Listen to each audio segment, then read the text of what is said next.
aunque he dado alguna charla parecida, siempre me gusta cambiar cosas y sobre todo cambiar el enfoque. Mientras que las demás han sido más teóricas, más orientadas a tema de historia del BAD USB y qué era, como creo que es más o menos de sobra conocido por todos, quiero pasar esa parte muy rápido y empezar en la parte ya de práctica. Se puede decir, vale, vamos aquí a meternos a atacar y a hacer testing y a defendernos, que al final es lo que todo el mundo busca. Aquí tenéis un pequeño índice de la charla. La he dividido en tres partes. En este caso he hecho la parte de demostración en medio, con lo cual seguro que algo sale mal, estas cosas de directo, pero bueno, ya veremos cómo salimos del paso. La primera parte de introducción, que ya digo, intentaré pasarlo lo más rápido posible. Me quiero extraer un poquito más en la parte de ataque, en concreto. Vamos a hacer el ataque con un dispositivo que es el Phoenix Ovipositor, que en contra del Rubber Ducky tiene otra serie de características que analizaremos aquí un poco más en detalle. Y luego una parte de contramedidas. La parte de contramedidas está también bastante trillada y es un pelín larga, pero las pasaremos un poquito más por encima y bueno, si alguien tiene alguna duda en concreto que me pare, no pasa nada. Bueno, la parte primera es la introducción. Aquí están las noticias cuando salió todo el tema del BAD USB, que bueno, como lo comentaré, parecía que aquello se iba a acabar el mundo y íbamos a tener que arrancar los conectores USB de las placas base de los ordenadores. Sorprendentemente no ha sido así y está bien.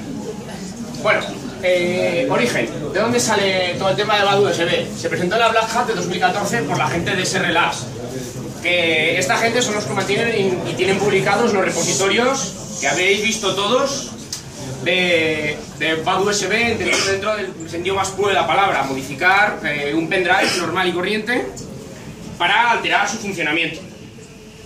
Al final, lo que tenemos en un pendrive, bueno, esta es solo una de las caras de un pendrive normal. Tenemos un controlador, en este caso por este lado, y por otro lado tenemos una memoria de los gigas que sean correspondientes. Al final lo que se hace, la idea que propuso SR Labs en la Black Hat fue alterar el firmware para poder conseguir que un pendrive se identificase también como un teclado. Un teclado u otra serie de dispositivos. Ventaja maravillosa, un ordenador que ante todo es una máquina bastante estúpida, cree que detrás de un teclado hay un humano. Y los ordenadores no son una prueba de humanos. Si un humano abre una consola y le dice desactiva el antivirus, el ordenador coge y dice, vale, es un humano y me dice que desactive el antivirus, yo cojo y desactivo el antivirus. Porque me lo está diciendo el humano, que para eso es mi dueño. Leyes de la robótica de Asimov y demás. La parte de SR Labs de modificar firmwares originales está muy bien porque lo primero, pasa bastante desapercibido, se pueden coger pendrives originales de Toshiba y SEA y modificarlos, tienen que tener unos controladores concretos, al final siempre acaba dando algún problemilla y creo que no se puede identificar a la vez como disco, pero no lo he mirado muy a fondo. Bueno, al final, después de salir todo esto, ¿qué pasó? Que salieron un montón de desarrollos o de dispositivos más específicos para poder hacer el ataque. El más célebre de todos es el Rubber Ducky, que yo creo... A ver, ¿quién de aquí conoce o ha probado o tiene un Rubber Ducky, por favor? Vale, la mitad, así más o menos a ojo. Vale, es el más célebre, bueno, está bien. Luego tenemos los dispositivos no orientados directamente a esto, pero que se pueden utilizar como tal, que, bueno, pasa de ser un Arduino que lleva un microcontrolador. El de Tensi, la ventaja de que tiene el Tensi es que con el propio firmware que desarrolló Paul se puede identificar como disco y como más cosas a la vez. Funciona bien, casi siempre. Tiene algún problema sobre todo con los Windows 10 y demás, que Windows 10 se salta todo el estándar de lectura de acceso a disco y hay alguna vez que corrompe los sistemas de archivos. Una cosa buena tiene que tener, tío. Yo le veo lagunilla, o sea que sea una cosa buena de que corrompan los sistemas de fichas, pero bueno, lo podemos discutir luego. Y luego, con Tensi, con varias versiones de Tensi, se han desarrollado dispositivos más orientados a pentesting. O sea, este en concreto lleva unos switches para poder configurar el tipo de ataque y además quiero recordar que por otro lado lleva algún tipo de sensor de luz que bueno, se presentó en la Expo del 2010 y luego está este que desarrolló Sami Kamar, que es bastante célebre porque era un Tensi tal cual pelado. Y además este creo recordar que se incluye algún tema de emulación como tarjeta de red USB, pero no lo recuerdo. Y bueno, luego está el ovipositor, que para eso he venido a hablar de mi libro, que las características más en profundidad las analizaremos luego.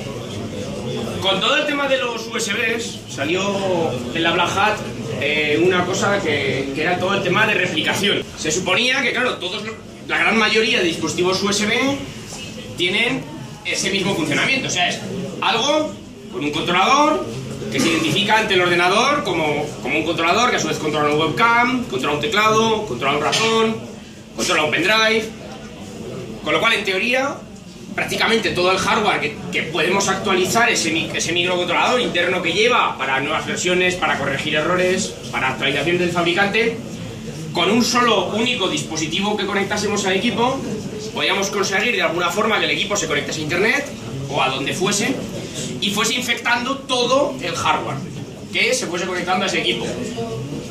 Que como idea teórica y sobre el papel es cuando la gente, hablando pronto, claro y mal, se cagaron vivos.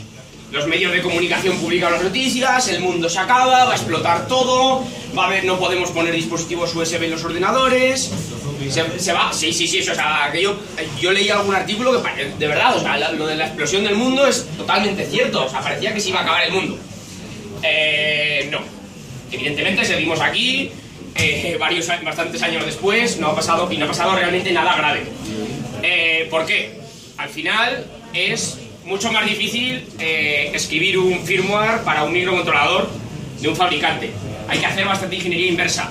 Hay fabricantes que tienen restringida la escritura sobre los microcontroladores directamente para ellos, porque no pueden actualizar los errores que han cometido en sus dispositivos, pero tampoco los podemos atacar. Al final, después de todo el jaleo y pensábamos todo el mundo que aquello iba a ser, vamos, el fin del mundo, resulta que hay muy pocos fabricantes los cuales se pueden infectar, se puede cambiar el firmware para versiones muy concretas de los microcontroladores, con lo cual, y claro, luego bien, yo me comporto como un teclado delante de un equipo, tienes que tener muy claro el equipo. Nos da lugar a lo siguiente: lo que tenemos son ataques muy dirigidos. O sea, yo no puedo dejar aquí, por ejemplo, un pendrive configurado para atacar algo, porque lo puede coger alguien que yo lo haya configurado para atacar un Windows, un MacOS, un Ubuntu, lo que sea, con una serie de características determinadas que la persona que lo coja puede directamente no tenerlas. Se necesitan unos tiempos de respuesta que, bueno, luego lo veremos con algún script de ejemplo. Se necesitan unos tiempos de respuesta, porque al final es un ataque ciego. O sea, nosotros vamos a mandar comandos contra una máquina que ni siquiera sabemos si es la que queremos atacar, si hemos dejado el pendrive por ahí. Otra cosa es que tú vayas a un sitio y enchufes un pendrive por detrás, pero tienes que tener un estudio previo, amplio sobre la víctima. Aquí ya es donde entra la parte de otras charlas de tema de OSINT, de tema de metadatos de ficheros liberados y todas estas cosas que son siempre muy interesantes, sobre todo para hacer un estudio previo del ordenador o los ordenadores que queremos atacar. Como curiosidad, siempre me gusta decir cuando estas cosas de los pendrives y que parece que bueno, que al final nadie, bueno, aquí más o menos todo el mundo tenemos una conciencia de seguridad informática y se supone que vamos a tener unos mínimos de concienciación al respecto de poner un pendrive a las bravas en nuestro equipo. Hay una de las cosas que suelo decir, que es que el mayor ataque perpetrado contra el Pentágono en cuanto a seguridad informática se hizo con pendrives normales con un autorun inf. Y no ha llegado a publicar nunca el Pentágono los datos, pero se llegó a ejecutar los bichos que llevaban los pendrives normales con un autorun inf, de los que Windows te dice: ¿desea usted ejecutar el autorun inf que lleva? Y se ejecutaron dentro, con lo cual imaginaros la potencia de algo que directamente se va a ejecutar solo, siempre, porque, bueno, luego lo miraremos en los ejemplos. Bueno, lo del Pentágono fue hace bastantes años, no quedaba nada chulo, y aquí Eli hizo un estudio maravilloso en 2006, no recuerdo exactamente el mes, pero fue a mediados de 2006, o sea, no, a mediados de 2016, perdón. Y bueno, ellos dijeron, Eli trabaja para un equipo de Google, de tema de ciberseguridad y demás. Dijeron, bueno, vamos a hacer una prueba con la Universidad de Illinois, consistente en dejar 297 pendrives, que me imagino que serían los que quedaban de stock en la tienda de 1 giga que no iban a vender jamás. Compraron todos y ya está. Y hicieron un estudio que fue coger los pendrives, ya digo, pendrives normales, y dejarlos con información por ahí abandonada, con información además de una forma bastante, a mi parecer, que alguien me corrija si no se lo parece, cutre. O sea, dejaron documentos con doble extensión, o sea, dejaron examen.doc.html con una petición que tiraba hacia afuera, hacia una imagen oculta, para ir luego verificando qué HTMLs en los que se abrían los ordenadores. Y además, cuando ya el usuario veía que aquello le estaban tangando por todos los sitios, le ofrecía hacer una encuesta. Y hubo gente que la rellenó incluso. O sea, el estudio lo podéis descargar en su página web. Bueno, tiene un par de papers al respecto. Son una pasada, o sea, vale la pena leerlo muy en profundidad, pero puede que luego acabéis llorando. Bueno, a lo que íbamos, en concreto, fue que más del 50%, o sea, prácticamente el 50% de los pendrives, más de la mitad, de los 300, no solo se habían enchufado en ordenadores, que era totalmente pasivo el ataque, sino que habían ejecutado y abierto algunos de los ficheros de su interior en menos de 7 horas.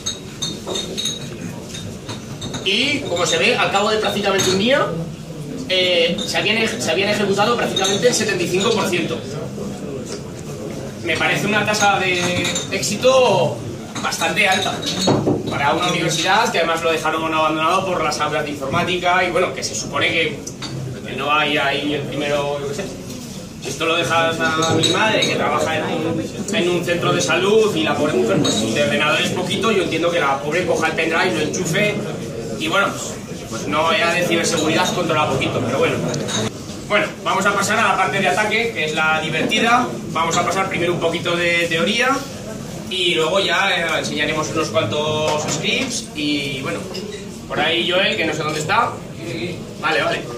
La parte de móvil, aunque el cargador se ha roto, pero bueno, vamos a hacer la parte de móvil igual con otro dispositivo. Vale, bueno, lo primero es comentar qué es el ovipositor. El ovipositor es un dispositivo de fabricación, bueno, de diseño y fabricación española, que consta de los siguientes componentes: de un microcontrolador, un Atmega 32U4, como el que lleva el Arduino Leonardo, que es el chip de ahí. Lleva un zócalo para la tarjeta microSD, que está por el otro lado. Lleva un controlador USB host para el USB hembra, que parece una tontería, pero no lo es exactamente. Luego comentaremos para qué sirve. Lleva un conector para dispositivos serie. Esta fue la primera versión y son los 4 pines de aquí, la que luego os puedo enseñar y la podéis ver más tranquilamente. Son 4 pines en línea recta, pero bueno, son los mismos 4 pines. Al final es un puerto serie. O sea, lleva tierra, 3,3 voltios, RX y TX. De hecho es el puerto serie nativo del micro. Y luego lleva los conectores de USB tipo A, o sea, el conector macho y el conector hembra, que no vienen soldados de fábrica. O sea, que cada uno los suelde como pueda, ¿no? No, como pueda no tiene ningún problema soldarlos. O sea, tiene problemas para soltar otros componentes, pero esos no. Y van aparte, bueno, dentro de las funcionalidades lo veremos. Aquí está el esquema, que podéis ver de cómo funciona. O sea, tenemos un conector USB macho que está conectado directamente al controlador.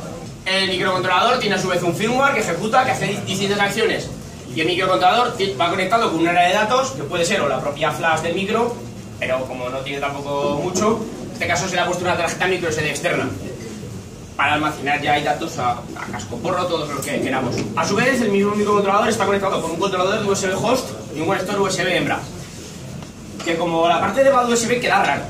O sea, alguien dice, vale, pero yo qué sé, no. La primera reacción es que no.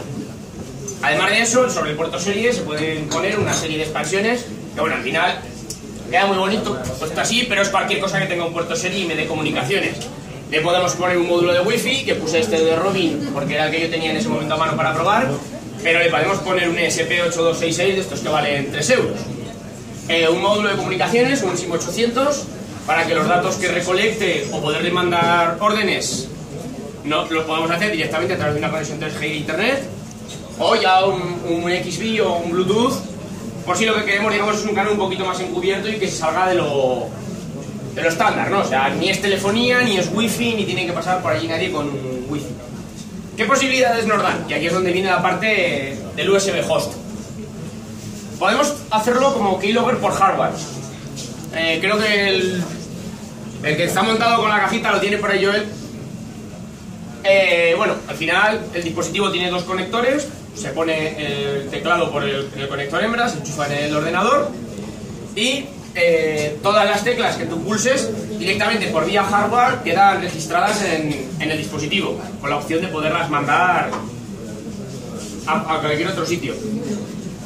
La parte de interno o externo es el motivo por el cual vienen los conectores sin soldar, porque se puede coger un teclado normal y corriente, desmontarlo, cortar el cable, meterle un poco de Dremel, siempre hay que meterle un poquito de Dremel para que aquello acabe encajando por algún sitio, y instalar el keylogger dentro del teclado directamente. El usuario ni se entera. Y esto se ha hecho, y se han hecho bastantes pruebas al respecto.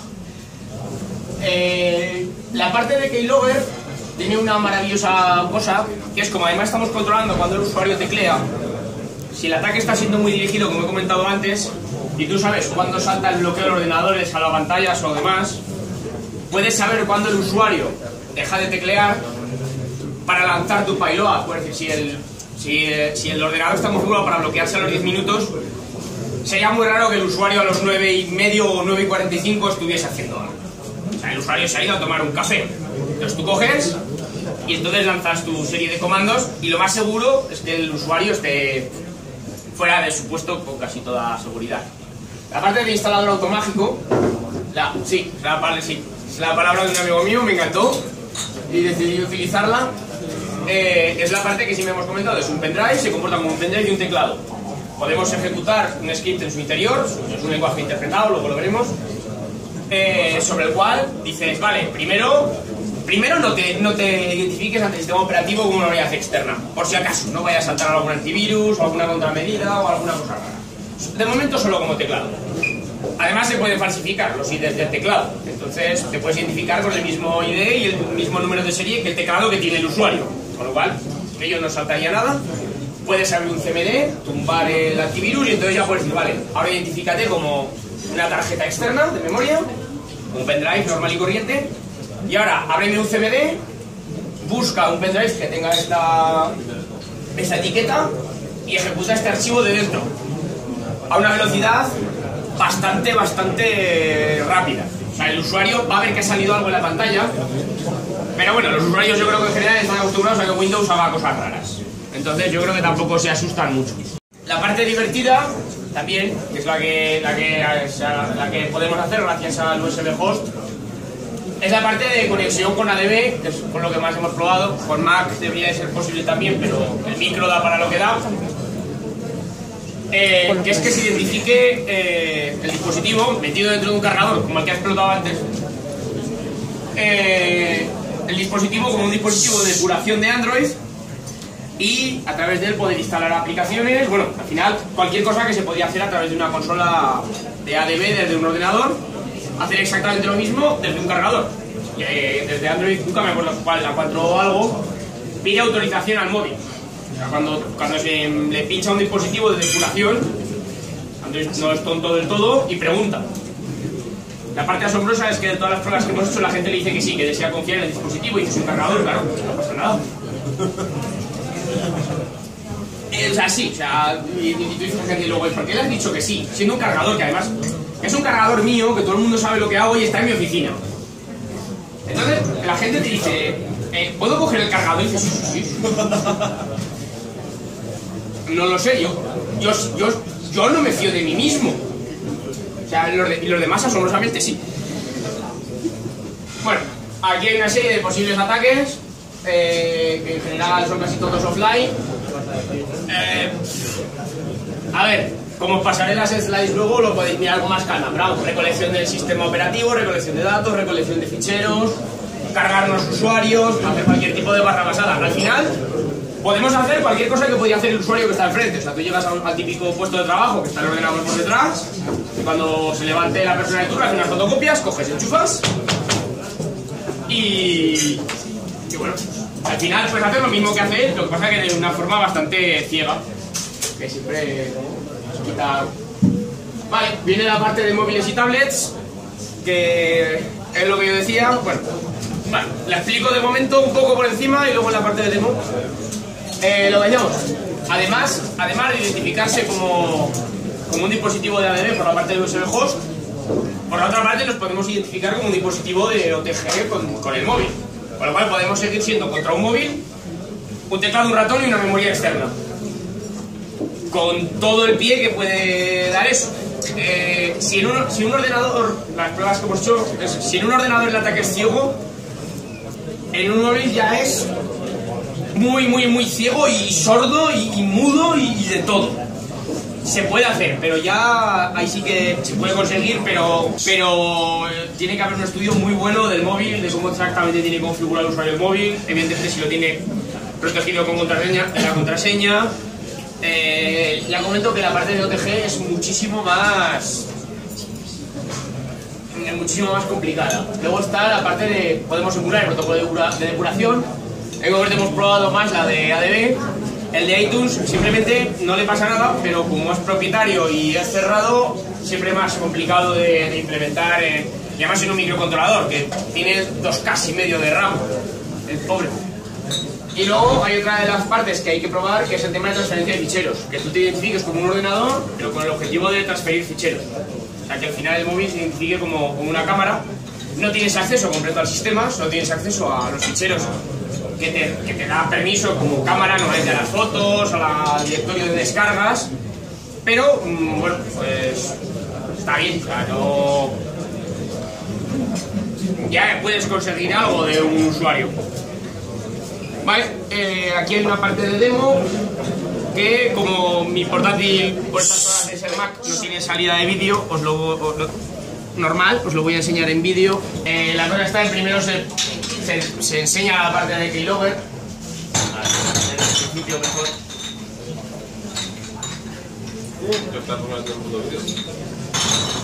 El ordenador me odia. Bueno, esta es la parte en la cual estaba el dispositivo conectado por vía externa en un teclado. Bueno, el que tiene cajita lo tiene por ahí Joel, pero os lo comento sin la caja. Estaba conectado por vía externa, no me apetecía ponerme a desmontar el teclado. Y estaba el dispositivo conectado tal cual, en medio del teclado. En esta primera parte, simplemente soy yo, en concreto, escribiendo cualquier estupidez que se me ocurrió en ese momento, que asombrosamente era coherente, porque podía haber sido cualquier cosa. Probar números, letras, caracteres especiales. Bueno, que soy yo ahí escribiendo, tampoco tiene mucha más miga, sobre todo por la parte de símbolos, que la mayoría de keyloggers comerciales es lo que hacen mal. O sea, los keyloggers comerciales, todos los que podáis encontrar por ahí, los keyloggers por hardware, efectivamente, tienen un pequeño problema, que lo que suelen hacer mal es meterle keymaps nuevos. Yo no he encontrado ninguno que al final funcione de una forma extensa.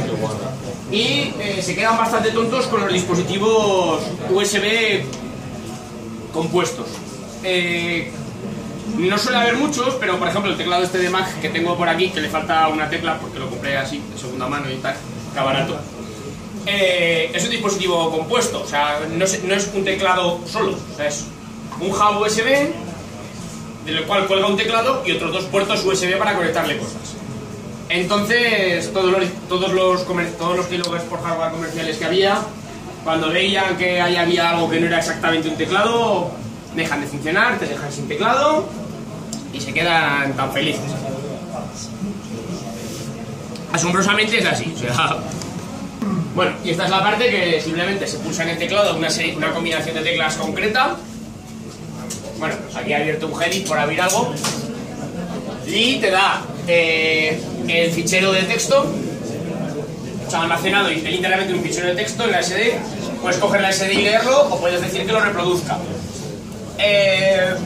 La parte de que lo reproduzca, en lugar de leerlo directamente, es bastante recomendable, sobre todo si estamos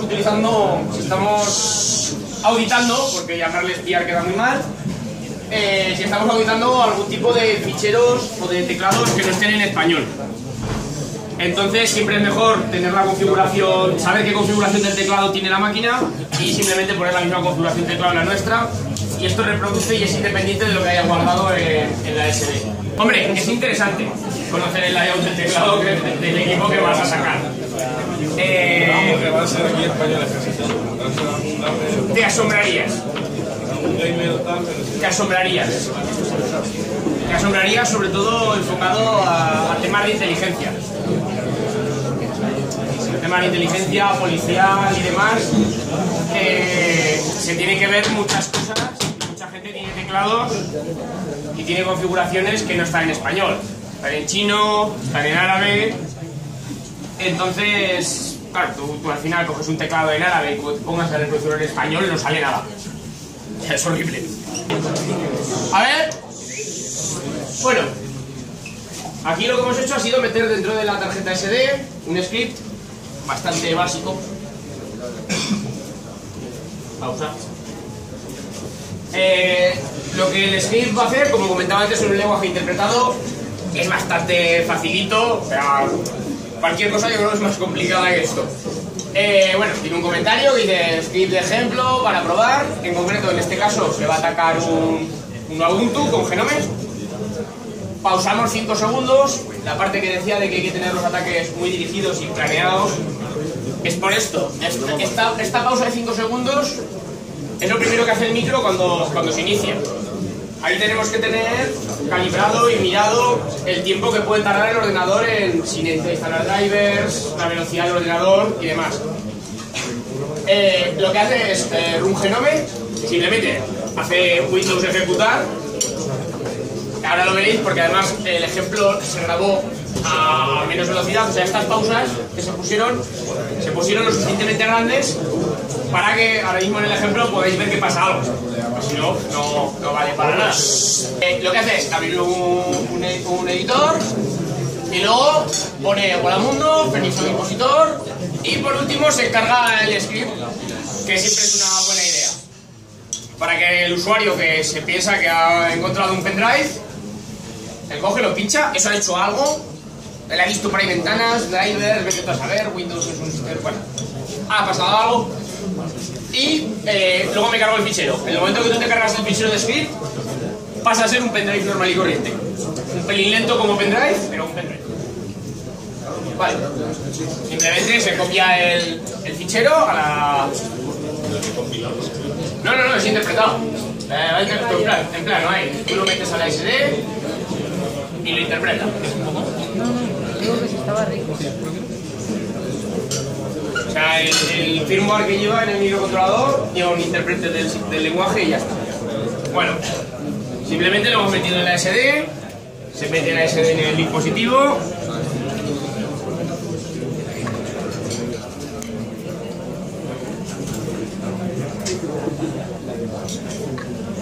Y como hemos podido ver, bueno, lo que os decía, movemos el directorio que tenía yo por ahí en mi directorio en mi home.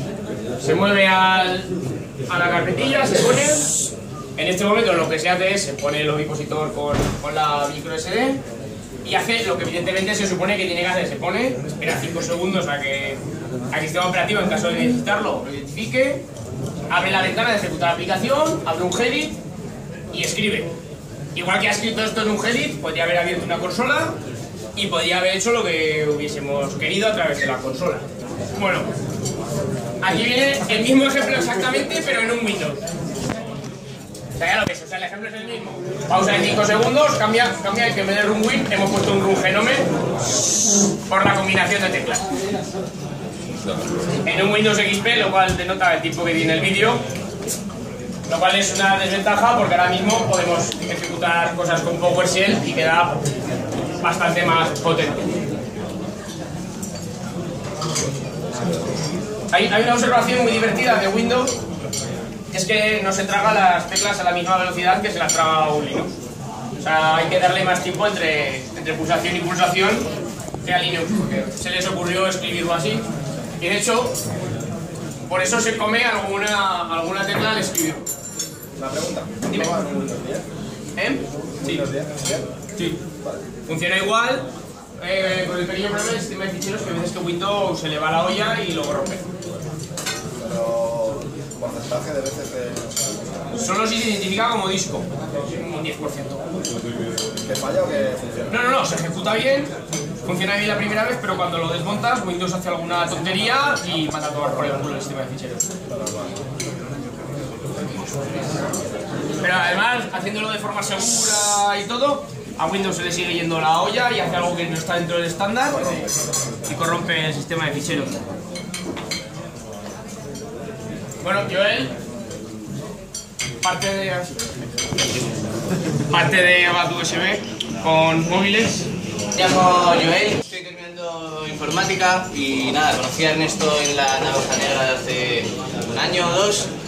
Presentó esta presentación, vamos, del estilo, y planteó que la gente le sugiriese que se podía hacer con el Bad USB y cosas así. Y le dije que por qué no lo enchufábamos por ADB a los Android y a ver qué pasaba, ¿no? Hasta dónde se dejaban. Entonces, bueno, de momento hemos llegado a la parte en la que efectivamente tienes que tener el móvil con el modo de depuración activado, que por defecto no viene, obviamente, y tienes que aceptar la firma. Pero bueno, esperemos que en algún momento podamos saltar eso de alguna forma.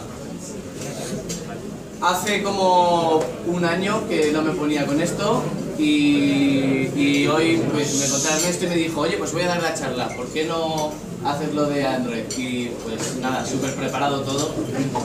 Así que bueno, vamos a ver si puedo hacer unos ejemplitos y eso. Bueno, lo primero va a ser un ejemplito de que básicamente podemos escribir en el teléfono. Android, cuando tú lo montas, se monta el solo de lectura y no te deja escribir, en directorios normales, excepto en la carpeta TMP. La carpeta TMP nos deja escribir ahí. Así que lo que vamos a hacer con el script es, bueno, vale, hemos vaciado la carpeta temporal, ¿vale?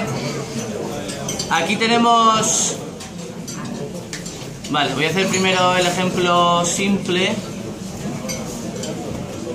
Bueno, lo que no hemos comentado, porque la diapo desapareció en algún momento, es que al final está todo programado desde el IDE de Arduino. Eso. Entonces, al final, cualquier cosa con un Arduino con la librería de USB Host que puedas encontrar es compatible. Y al revés también. O sea, tú te puedes montar un expositor con un Arduino con un 32U4 más la placa de expansión de USB Host y funcionaría exactamente igual. Lo que pasa es que, claro, queda grande. No es especialmente usable. Bueno, básicamente lo que vamos a hacer aquí es iniciar una conexión ADB. Vamos a llamar a la shell y desde ahí podremos invocar cualquier comando que nos permita el Android. Entonces, vamos a imprimir un fichero y lo vamos a guardar en SDCAR morteruelo.txt.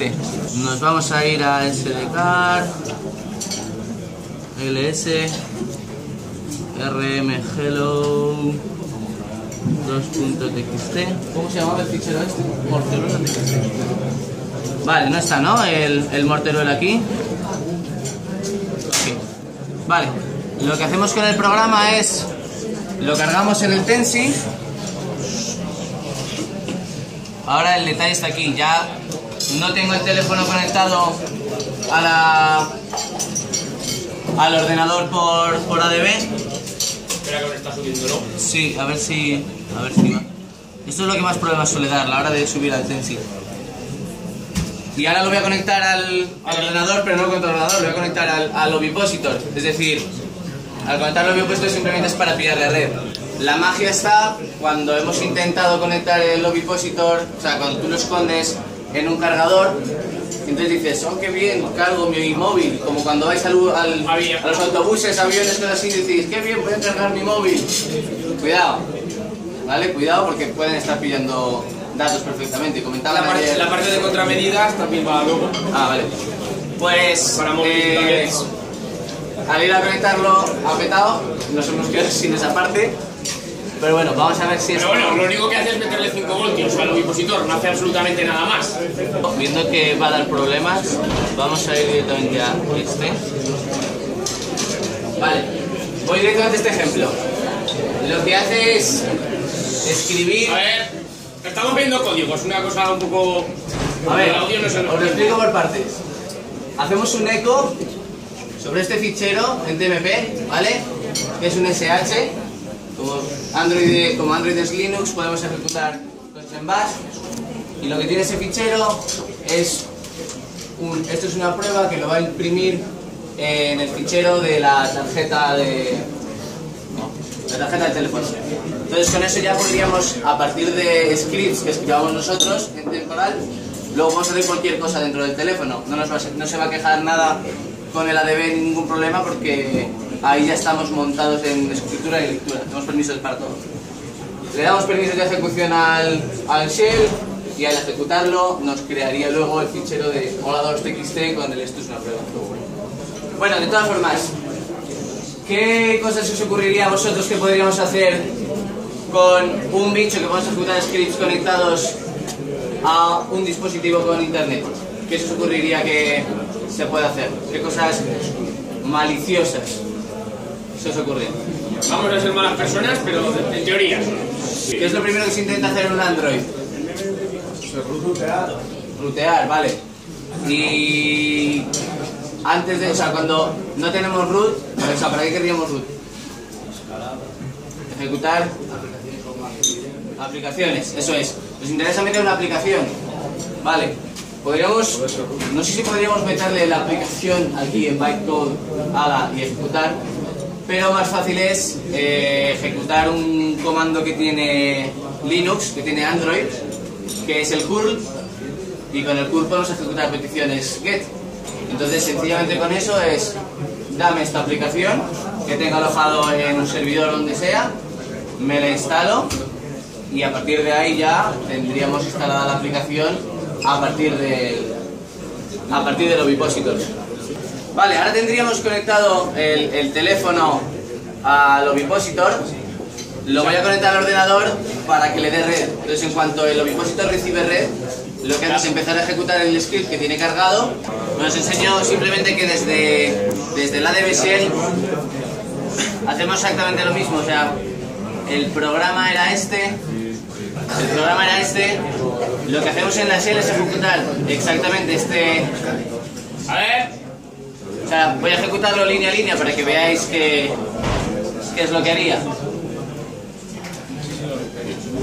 Cargaría, o sea, crearía el fichero en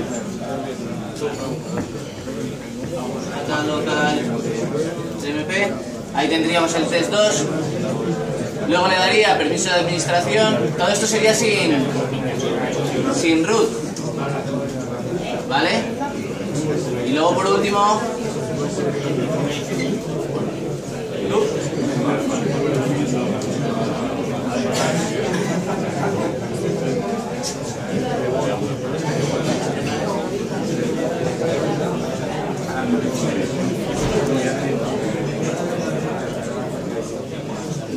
Y aquí tendríamos el hello2txt que lo habría creado el programa.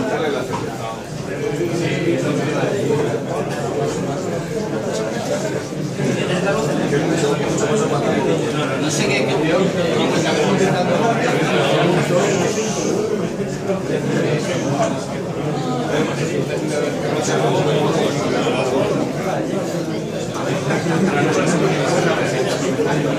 Vale, no sé qué le he metido antes al copiarlo, pero el caso es que aquí tendríamos el fichero de hello2txt que sería ejecutado por el Tensi.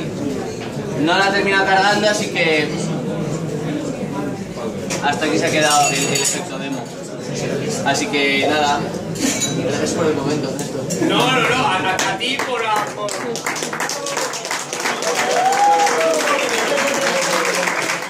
Vale, parte 3, contramedidas.